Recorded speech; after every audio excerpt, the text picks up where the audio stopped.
ಇದು ಈ ಯೋಜನೆ ನನ್ನ ಕನಸಿನ ಪ್ರಾಜೆಕ್ಟ್ ಅಲ್ಲ. ಇದು ಯಾವತ್ತೂ ಕೂಡ ನಾನು ನನ್ನ ಕನಸಿನ ಯೋಜನೆ ಈ ಬಿಡದಿ ಟೌನ್ಶಿಪ್ ಅಂತ ನಾನು ಹೇಳೇ ಇಲ್ಲ. ನಾನು ಇದಕ್ಕೆ ಫೌಂಡೇಶನ್ ಹಾಕಿಲ್ಲ. ಏನು ನಮ್ಮ ಹಿರಿಯರು ರೈತ ಬಂಧು ಹೋರಾಟಗಾರರು ಅವರು ಏನು ಈ ರಾಜ್ಯಕ್ಕೆ ಮಾರ್ಗದರ್ಶನ ಕೊಟ್ಟರು, ಆ ಮಾರ್ಗದರ್ಶನದಲ್ಲಿ ಮುನ್ನುಡಿ ಬರೆಯುವಂಥ ಕೆಲಸ ಮಾತ್ರ ನಾನು ಮಾಡ್ತಾ ಇದ್ದೆ. ಅನೇಕ ಮುಖ್ಯಮಂತ್ರಿಗಳು, ಇಂಡಸ್ಟ್ರೀಸ್ ಮಿನಿಸ್ಟರ್ ಏನು ತೀರ್ಮಾನಗಳನ್ನು ಮಾಡ್ಕೊಂಡು ಬಂದರು ಅದನ್ನು ನಾನು ಮುಂದುವರಿಸಿ ಅಂತ ಹೇಳಿದ್ದೆ.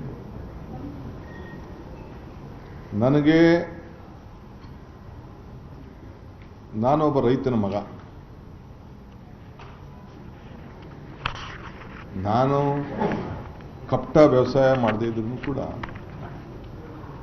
ಹುಟ್ಟಿನಲ್ಲಿ ನಾನೊಬ್ಬ ರೈತನ ಮಗ.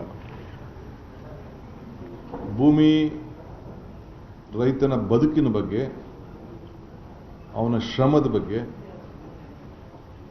ನನಗೆ ಆದಂಥ ವೈಯಕ್ತಿಕವಾದಂಥ ಅನುಭವ ಇದೆ. ನಾನು CM ಆಗಿರೋದು ಪಾಪ ಕೆಲವರಿಗೆ ತಡ್ಕೊಳಕ್ಕೆ ಸಾಧ್ಯನೇ ಆಗ್ತಾ ಇಲ್ಲ, ನಿದ್ರೆ ಬರ್ತಾ ಇಲ್ಲ. ಈ ರಾಜ್ಯದ ಅಭಿವೃದ್ಧಿ, ಜನ ತೋರಿಸಿರೋಂಥ ಪ್ರೀತಿ ಸಹಿಸಕ್ಕಾಗ್ತಾ ಇಲ್ಲ. ನನ್ನ ಜೈಲಿಗೆ ಕಳಿಸ್ಬೇಕು, ಜೈಲಿಗೆ ಹೋಗೋದಕ್ಕೆ ಎಷ್ಟು ವರ್ಷಗಳಿಂದ ಸಂಚುಗಳು ನಡೀತು ಅನ್ನೋದು ಕೂಡ ನಾನು ಇನ್ನೊಂದು ದಿನ ನಿಮಗೆ ವಿವರಿಸಿ ನಾನು ತಿಳಿಸ್ತಾ ಇದ್ದೇನೆ. ಈಗೂ ಕೂಡ ಮಾಧ್ಯಮದಲ್ಲಿ ನಾನು ನೋಡ್ತಾ ಇದ್ದೆ, ಇವತ್ತು DKC ಜೈಲಿಗೆ ಹೋಗುವ ದಿನ ಬಂದೇ ಬರ್ತದೆ ಅಂಥೇಳಿ ನಮ್ಮ ಕುಮಾರಣ್ಣವರು, HDK ಅಂದರೆ ಕುಮಾರಣ್ಣವರು ಅವರು ಹೇಳಿದ್ದಾರೆ. ನಾನು ಸ್ವಾಗತ ಮಾಡ್ತೇನೆ. ನಿಮ್ಮ ಆಸೆಗೆ ಒಳ್ಳೆಯದಾಗಲಿ, ನಿಮ್ಮ ಹೋರಾಟ ಮುಂದುವರಿಲಿ. ಜೈಲೇ ನನಗೇನು ವಸ್ತೇನಲ್ಲ. ತಾವು ಕೂಡ ಬಂದು ನನ್ನ ಜೈಲಲ್ಲಿ ಬಹಳ ಗೌರವದಿಂದ ನೋಡಿದ್ದೀರಿ. ತಾವೇನೇನು ಪ್ರಯತ್ನ ಮಾಡಿದ್ರಿ ಅನ್ನೋದು ಕೂಡ ನನಗೆ ಅರಿವಿದೆ. ಚನ್ನಪಟ್ಟಣದಲ್ಲಿ ಏನು ಮಾತಾಡಿದ್ರಿ ಅನ್ನೋದು ಕೂಡ ನನಗೆ ಅರಿವಿದೆ. ತಾವು ನನಗೆ ತೋರಿಸಿದಂಥ ಪ್ರೀತಿ, ವಿಶ್ವಾಸ, ಅಭಿಮಾನ ಏನು ವ್ಯಕ್ತಪಡಿಸ್ತಾ ಇದ್ರಲ್ಲ, ಇದಕ್ಕೆ ನನ್ನ ನಮನಗಳನ್ನು ಅರ್ಪಿಸಲಿಕ್ಕೆ ನಾನು ಬಯಸ್ತಾ ಇದ್ದೀನಿ. ನನ್ನ ಅಜ್ಜನೂ ಕರೆದಿರಿ ನೀವು, ಪಾಪ ಆಶೀರ್ವಾದ ಮಾಡೋಂಥ ಒಬ್ಬ ದೈವ ಸ್ವರೂಪಿ ಕೂಡ, ಅವನು ಕೂಡ ಮಧ್ಯದಾರಿಯಲ್ಲಿ ತಾವು ಹೇಳಿದ್ರಿ. ನಾನು ಅದನ್ನು ಚರ್ಚೆ ಮಾಡೋಕ್ಕೆ ಹೋಗುವುದಿಲ್ಲ. ಅನೇಕ ವಿಟ್ನೆನಲ್ಲಿ ಗಲಾಟೆ ಸಂದರ್ಭದಲ್ಲಿ ಏನಾಯಿತು ಅಂತ ಕೂಡ ನನಗೆ ಅರಿವಿದೆ. ರೈತರ ಮುಂದೆ ನಾನು ಏನೇನು ಮಾತಾಡಿದ್ದೀನಿ, ರೈತರ ಹತ್ರ ಏನೇನು ಮಾತಾಡಿದ್ದೀನಿ ಅಂತ ನಾನು ಅದನ್ನೆಲ್ಲ ವಿವರಣೆ ನಾನು ಹೇಳಕ್ಕೆ ಹೋಗುವುದಿಲ್ಲ. ಈಗ ತಮಗೆ ನಾನು ಹೇಳೋದಿಷ್ಟೇ. ನಾನೀಗಾಗಲೇ ಹೇಳಿದ್ದೇನೆ, ಇದು ನನ್ನ ಕನಸಿನ ಯೋಜನೆ ಅಲ್ಲ, ನನ್ನ ಯೋಜನೆ ಅಲ್ಲ. ಇದು ನನ್ನ ಯೋಜನೆ ಅವಶ್ಯಕತೆಯೂ ಇಲ್ಲ, ನಂದು ಅನ್ಸ್ಕೊಳ್ಳೋಕೆ ಅವಶ್ಯಕತೆಯೂ ಇಲ್ಲ. ನಾನಿದಕ್ಕೆ ಪಿತಾಮಹ ಆಗಲಿಕ್ಕೂ ಇಷ್ಟ ಇಲ್ಲ. ಬೆಂಗಳೂರು ಸುತ್ತಮುತ್ತಲು ಸಾವಿರಾರು ಎಕರೆ ಇವತ್ತು ಅಕ್ವಿಷನ್ ಆಗಿದೆ. ಹಾಸನದಲ್ಲಾಗಿದೆ, ಇವತ್ತು ಕೃಷ್ಣಾ ಯೋಜನೆ ಆಲ್ಮಟ್ಟಿಲಾಗಿದೆ, ನಮ್ಮ ಆರೋಬಲೆಯಲ್ಲಾಗಿದೆ. ಆ ಎಲ್ಲ ಕಡೆ ಯೋಜನೆಗಳನ್ನು ಅಕ್ವಿಷನ್ನು, ಲ್ಯಾಂಡ್ ಅಕ್ವಿಷನ್ನು ಎಲ್ಲ ಕೂಡ ಆಗಿದೆ. ಏರ್ಪೋರ್ಟ್ ನಾನೇ ಮಂತ್ರಿ ಆಗಿದ್ದಾಗ ಏರ್ಪೋರ್ಟ್ಗೆ ಲ್ಯಾಂಡ್ ಅಕ್ವಿಷನ್ನು ನಾನೇ ಡಿಸ್ಟ್ರಿಕ್ಟ್ ಮಿನಿಸ್ಟರ್. ಬರೀ 6 ಲಕ್ಷ ರೂಪಾಯಿಗೆ ಅವತ್ತು ರೈತರನ್ನ ಕರೆಸಿ ಮಾತಾಡಿ ತೀರ್ಮಾನ ಮಾಡಿದೆ. ಮುನ್ನರಸಿಂಹ MLA ಅವರು, ಬಚ್ಚೇಗೌಡರು, ಮಿಲ್ಕ್ ಅಧ್ಯಕ್ಷರಿದ್ದರು, ರಾಮಯ್ಯ ಅಂತ ಇದ್ದರು, ಎಲ್ಲ ಕೂತ್ಕೊಂಡು ನಾವು ಮಾತಾಡಿ ಒಂದು ತೀರ್ಮಾನ ಮಾಡಿದೆ.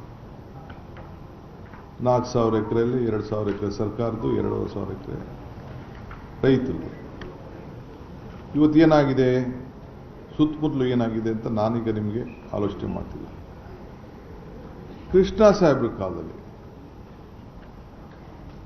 ITBT ಯೋಜನೆ, ವೀರಪ್ಪ ಮೊಯ್ಲಿಯವ್ರ ಕಾಲದಲ್ಲಿ ಕೆಲವು ಯೋಜನೆಗಳು, ಎಲೆಕ್ಟ್ರಾನಿಕ್ ಸಿಟಿ, 2 ಲಕ್ಷ, 1.5 ಲಕ್ಷ, 1 ಲಕ್ಷಕ್ಕೆಲ್ಲ ರೈತರು ಜಮೀನನ್ನು ಕಳ್ಕೊಂಡ್ರು.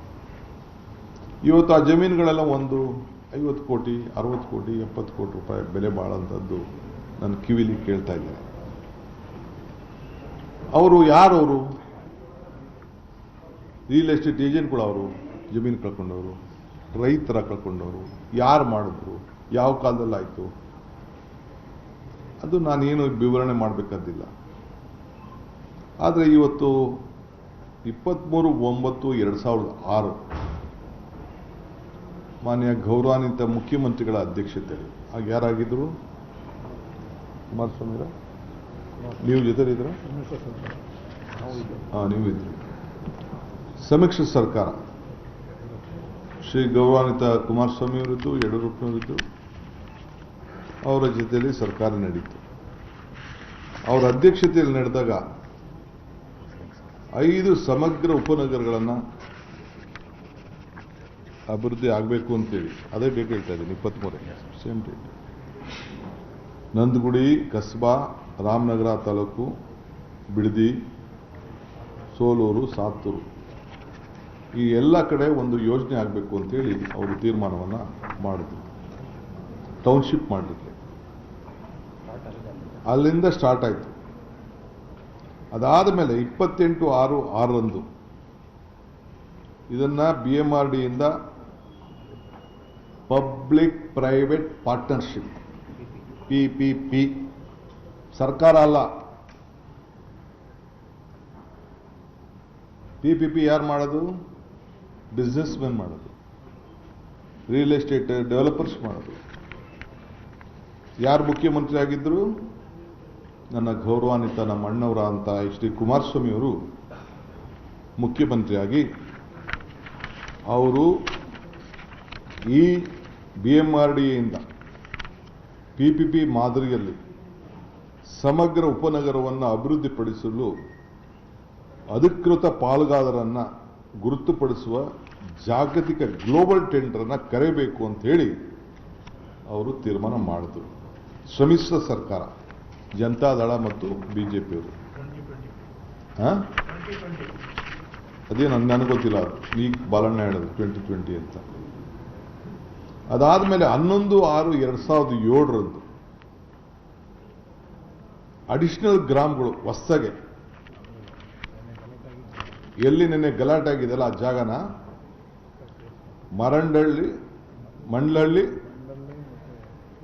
ವಡೇರಳ್ಳಿ ಭಾಗಶಃ ಗ್ರಾಮಗಳನ್ನು ಹೊಸದಾಗಿ ಇವತ್ತು ಆ ಟೌನ್ಶಿಪ್ ಒಳಗಡೆ ಸೇರಿಸಬೇಕು ಅಂತೇಳಿ ಜನತಾದಳ ಮತ್ತು BJP.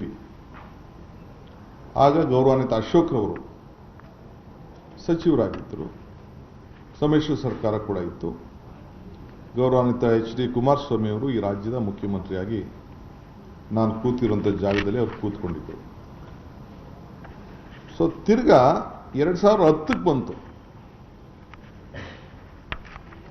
ಆ ಸಂದರ್ಭದಲ್ಲೂ ಕೂಡ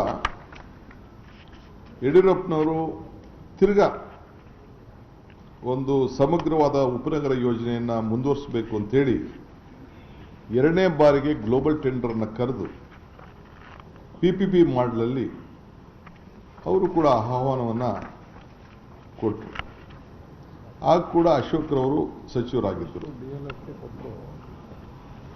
ಅವರು ಕೂಡ ಅದಕ್ಕೆ ಸಚಿವರಾಗಿದ್ದರು. ಅದಾದ ಮೇಲೆ ನಾನು ಹೇಳೋದು,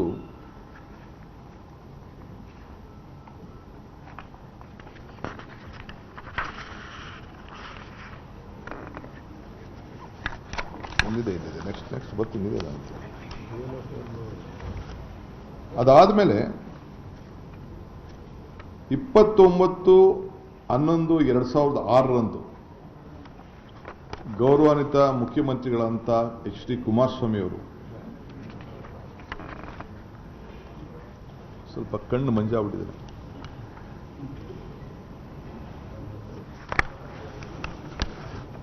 ಈ ಭೂಮಿಯನ್ನ ಇದು ಗಮನದಲ್ಲಿಟ್ಕೊಳ್ಬೇಕು.